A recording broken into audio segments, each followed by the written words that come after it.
प्रभुं प्राणनाथं विभुं विश्वनाथं जगन्नाथनाथं सदानन्दभाजम् भवद्भव्यभूतेश्वरं भूतनाथं शिवं शङ्करं शम्भुमीशानमीडे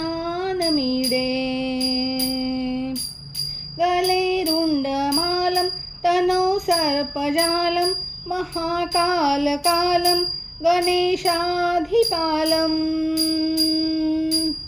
जटाजूटभङ्गोत्तरगैर्विशालं शिवं शङ्करं शम्भुमीशानमीडे मुदामाकरं मण्डनं मण्डयन्तं महामण्डलभस्मभूषधरन्तम्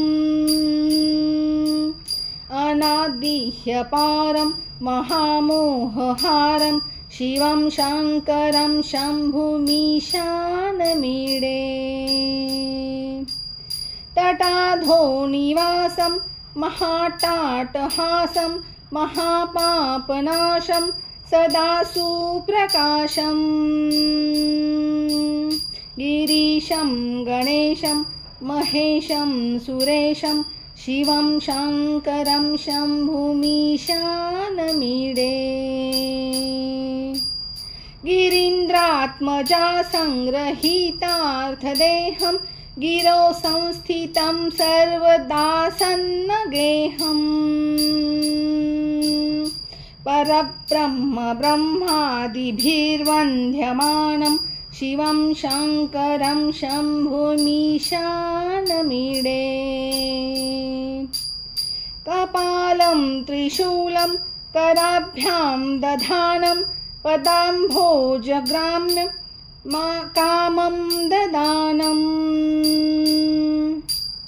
बलिवर्दयानं सुराणां प्रधानं शिवं शङ्करं शम्भुमीशानमीडे